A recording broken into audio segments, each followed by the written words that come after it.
എല്ലാവരും എസ്തെറ്റിക്സിൻ്റെ പുറകെ അല്ലേ. ഞാനും വിട്ടുകൊടുത്തില്ല. പറഞ്ഞു വരുന്നത് ബൊഹീമിയൻ ആർട്ടിനെ പറ്റിയാണ്. അതായത് ബോഹോ ആർട്ട്. എസ്തെറ്റിക്സ് പിടിക്കുന്ന എല്ലാവർക്കും തന്നെ പരിചിതമുള്ളതാണ് ബൊഹീമിയൻ ആർട്ട്. എന്താണെങ്കിലും അതിൻ്റെ ഫ്രെയിമൊന്നും മേടിച്ച് വെക്കാൻ നമ്മുടെ ക്യാഷില്ല.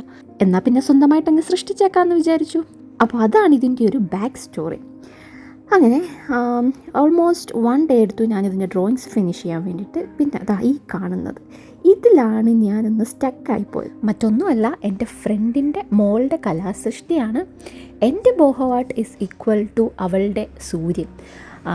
അവൾക്കത് കണ്ടപ്പം സൂര്യനായിട്ട് തോന്നി. അവൾ നോക്കുമ്പോൾ എന്താ സൂര്യന് കിരണങ്ങളില്ല, അവളങ്ങോട്ട് കിരണങ്ങൾ ഇട്ട് കൊടുത്തു. അതോടെ എൻ്റെ ബോഹോ ആർട്ട് പെട്ടിക്കകത്തായി. പിന്നീട് എന്ത് ചെയ്യണം, മീൻസ് അത് കണ്ടിന്യൂ ചെയ്യാനായിട്ട് ഇനി എന്ത് ചെയ്യും? ഓൾറെഡി അവൾ പെന്നും കൊണ്ടാണ് വരച്ചത്. അപ്പോൾ പിന്നെ അതിലെനിക്കൊന്നും ചെയ്യാനില്ല എന്നുള്ള ആ ഒരു തോട്ടിലാണ് ഞാനതെടുത്ത് പെട്ടിക്കകത്ത് വെച്ച്. പിന്നെ അത് കഴിഞ്ഞ് വിചാരിച്ചു എന്തെങ്കിലും അന്നേരപ്പം എനിക്ക് ഐഡിയ ഒന്നും കത്തിയില്ലെങ്കിലും പിന്നീട് ഞാൻ വിചാരിച്ചു എന്തെങ്കിലും ഓൾട്രേഷനൊക്കെ ചെയ്തതൊന്ന് പൊടി തട്ടിയെടുക്കാമെന്ന് വിചാരിച്ചു. അങ്ങനെ നിങ്ങളിപ്പോൾ ഈ കാണുന്ന പോലെ അതിന് വേറൊരു സർക്കിൾ ഞാനതിൽ വരച്ചു. എന്നിട്ട് ആ സർക്കിളിൻ്റെ അകത്ത് ഞാൻ ബ്ലാക്ക് കളർ അങ്ങ് അടിച്ചു. കാരണം വെച്ചാൽ ബൊഹീമിയൻ ആർട്ടിൻ്റെ കളേഴ്സ് എല്ലാം തന്നെ പേസ്റ്റൽ കളേഴ്സാണ്. അപ്പോൾ അത് അവിടെ അടിച്ചാൽ ആ പെന്നും കൊണ്ട് വരച്ചത് പ്രൊജക്റ്റ് ചെയ്ത് നിൽക്കും. സോ ഞാൻ വിചാരിച്ചു എന്തെങ്കിലും ബ്ലാക്ക് അങ്ങ് അടിച്ചേക്കാം. ബൊഹീമിയൻ ആർട്ടിന് ഞാനൊരു വെല്ലുവിളിയാവുമെന്നാണ് തോന്നുന്നത്. അങ്ങനെ ഞാൻ അവിടെ ബ്ലാക്ക് അടിച്ച് പണി എളുപ്പമാക്കി അതങ്ങ് ഫിനിഷ് ചെയ്തു.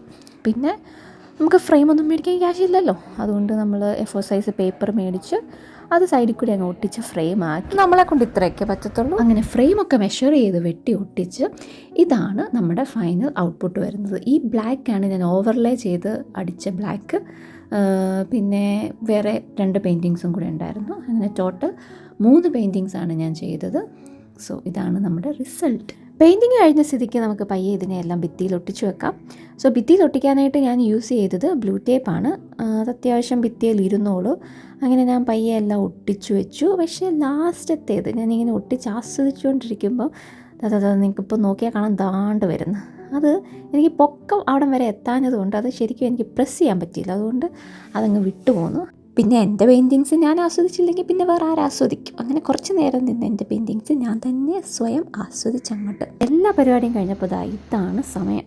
ഫൈനലി എൻ്റെ മിറർ സെൽഫി എടുക്കാനുള്ള ബാക്ക്ഗ്രൗണ്ട് സെറ്റ്. എന്നാൽ പിന്നെ ശരി എന്നാൽ.